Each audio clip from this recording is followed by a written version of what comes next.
सम्मानित साथियों, जय हिंद।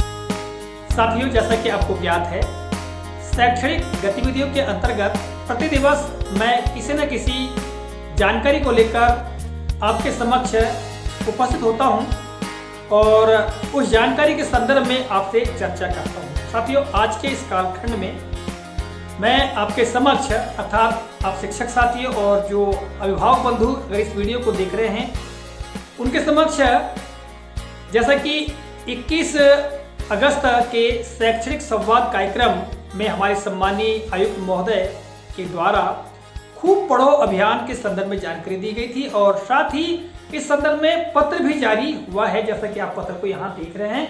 तो साथियों, इसके संदर्भ में आपसे मैं चर्चा करने वाला हूँ, बातचीत करने वाला हूँ कि खूब पढ़ो अभियान के अंतर्गत क्या होने वाला है और कौन कौन सी गतिविधियां होंगी और इन गतिविधियों में हमारी सहभागिता क्या होनी चाहिए, किस तरह से हम कार्य कर सकते हैं, इस संदर्भ में चर्चा करूंगा। और निश्चित तौर साथियों, वर्तमान में कोविड-19 की परिस्थितियों में स्कूल बंद है और हमारे विद्यार्थी, हमारे बच्चे घर पर हैं और घर पर रह करके ही अध्ययन कर रहे हैं और इस समय पालकों की भूमिका अर्थात अभिभावकों की भूमिका बहुत अधिक है, अग्रणी है और साथ ही हमारे शिक्षक साथी भी घर घर संपर्क करके अपनी महती भूमिका को अदा भी कर रहे हैं। तो साथियों, खूब पढ़ो अभियान में खास क्या है, इस संदर्भ में जानते हैं और निवेदन है कि हमारे पालक बंधु भी इस वीडियो को देखें और जो खूब पढ़ो अभियान की गतिविधियों के संचालन में अपनी महती भूमिका निभाएं। तो चलिए प्रारंभ करते साथियों। जैसा कि आप यहाँ पर आदेश को देख रहे हैं, ठीक है, जो कि हमको दिशा निर्देश दिया गया है ना, खूब पढ़ो अभियान के अंतर्गत। और यहाँ जो जो बिंदु दिए गए हैं साथियों, जो भी जानकारी दी गई है उनके संदर्भ में क्रमशः मैं आपको बताने का प्रयास करता हूँ और ये इसमें खास बात क्या है और हमको क्या करने की आवश्यकता है, इस पर हम चर्चा करते हैं। तो देखिएगा, सबसे पहले हम इस पत्र के विषय की बात कर ले तो विषय में दिया हुआ है कि प्रदेश की समस्त शासकीय प्राथमिक एवं माध्यमिक शालाओं के बच्चों में रीडिंग हैबिट विकसित करने के संबंध में। साथियों, रीडिंग हैबिट अर्थात पढ़ने की आदत, यदि बच्चों में या किसी भी व्यक्ति में पढ़ने की आदत है तो निश्चित तौर से उसके ज्ञान में बिल्कुल वृद्धि होती है और आगे चलकर हमारे विद्यार्थी एक निश्चित उपलब्धि को प्राप्त कर सकते हैं। तो साथियों, जो रीडिंग हैबिट है अर्थात जो पढ़ने की आदत है उसको विकसित करने के लिए ये खूब पढ़ो अभियान का संचालन किया जा रहा है और इस संदर्भ में जो जानकारी दी गई है मैं आपको क्रमशः पढ़कर बताता हूं। तो देखिएगा, आगे विवरण दिया गया है कि भाषा की समझ समस्त विषयों को समझने का आधार है। साथियों, भाषा जो है वो हमारे कम्युनिकेशन का अर्थात हमारे विचारों के आदान प्रदान करने का एक सशक्त माध्यम है। किसी भी विषय की बात करें, चाहे गणित हो, विज्ञान हो, पर्यावरण हो, सामाजिक विज्ञान हो, अंग्रेजी हो, कोई भी विषय हो मान लो, तो उसको सीखने का, उसमें दी गई अवधारणा को जानने के लिए आवश्यक है भाषा। साथियों, यदि भाषा बच्चा पढ़ना जानता है तो निश्चित तौर से इन विषयों में जो भी गतिविधियां, जानकारियां दी गई हैं उनको वह आत्मसात कर सकता है, उनको सीख सकता है। ठीक है, आगे मैं पढ़ता हूं कि अतः आवश्यक है कि बच्चों में रीडिंग हैबिट विकसित करने हेतु खूब पढ़ो अभियान प्रारंभ किया जा रहा है।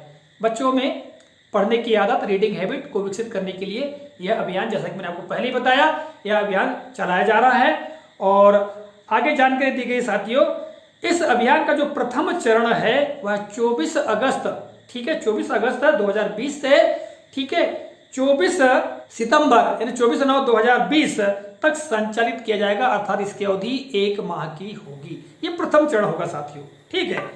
और आगे जानकारी दी गई है कोविड-19 की परिस्थितियों को दृष्टिगत रखते हुए, जैसा कि आप जानते हैं वर्तमान में कोविड-19 महामारी के कारण हमारे विद्यालय बंद हैं, तो जो परिस्थितियां निर्मित हुई हैं उसको ध्यान में रखते हुए घर में ही उपलब्ध सीखने के जो संसाधन हैं, जैसा कि यहाँ विवरण दिया गया है, पाठ्यपुस्तक, अखबार, गीत, कहानी की पुस्तकें, उपन्यास आदि का उपयोग करते हुए भाषा कौशल को विकसित करने व उसे निरंतर रखने हेतु प्रत्येक बच्चे के पालक, अभिभावक, बड़े भाई बहन द्वारा निम्न गतिविधियां संपन्न कराई जा सकती हैं।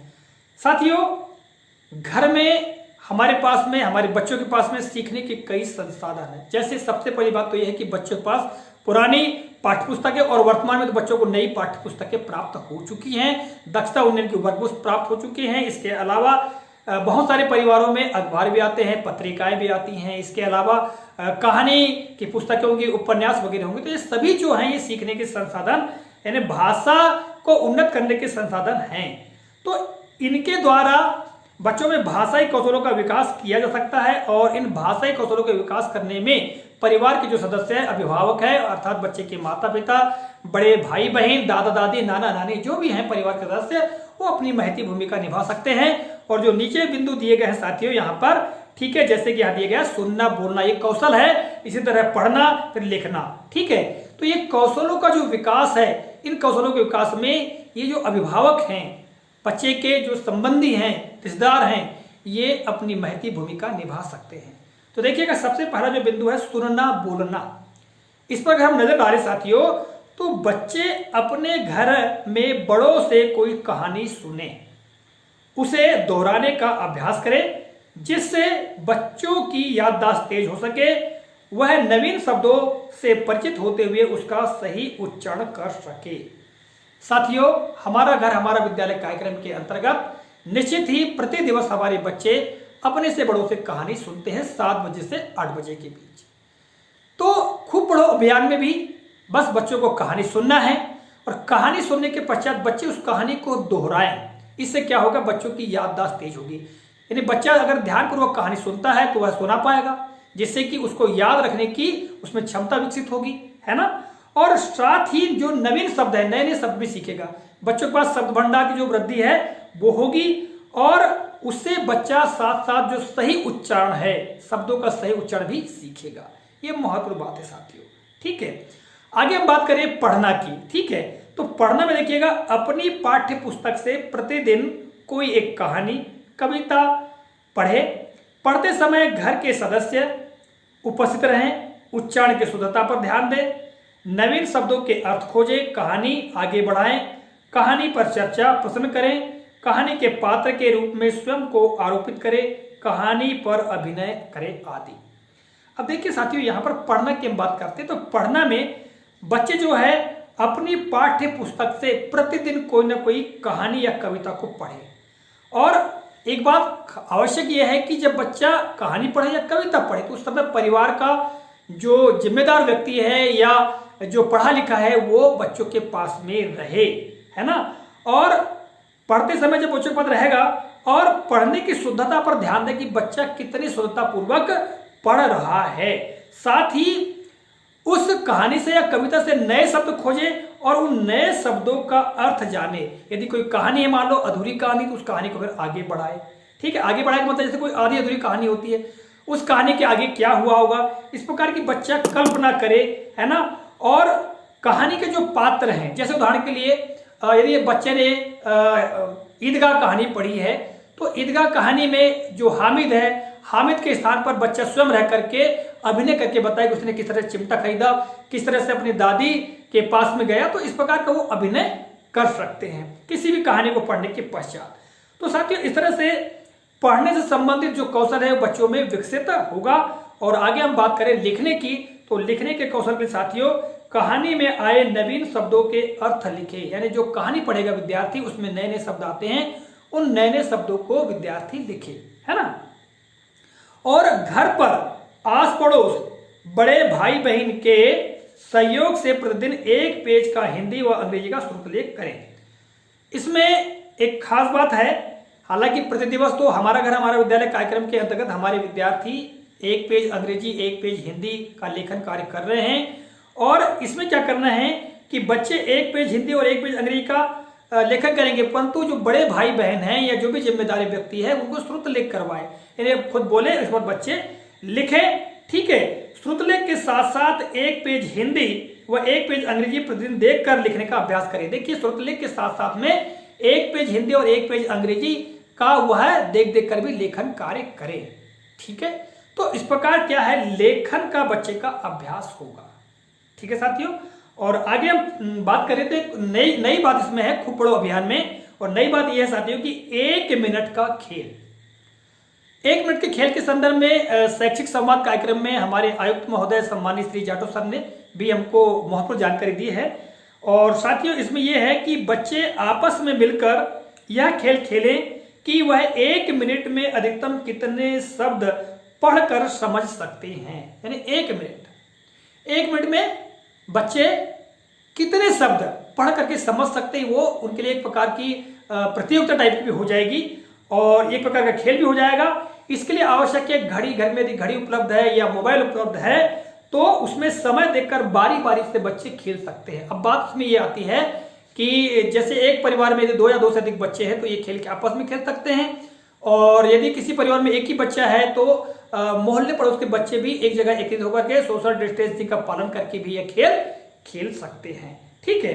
और साथियों इसमें जो महत्वपूर्ण बात देखेंगे हम तो प्रथम चरण के लिए जो लक्ष्य रखा गया है, यानी 24 अगस्त से 24 सितंबर तक के लिए जो लक्ष्य रखा गया है, तो उसमें यह है कि सही उच्चारण के साथ बोल पाने वाले शब्द प्रति मिनट कक्षा 3 से 5 यानी कक्षा तीसरी से 5वीं तक के विद्यार्थियों के लिए 45 शब्द है, जबकि कक्षा 6 से 8 तक के विद्यार्थियों के लिए 60 शब्द है।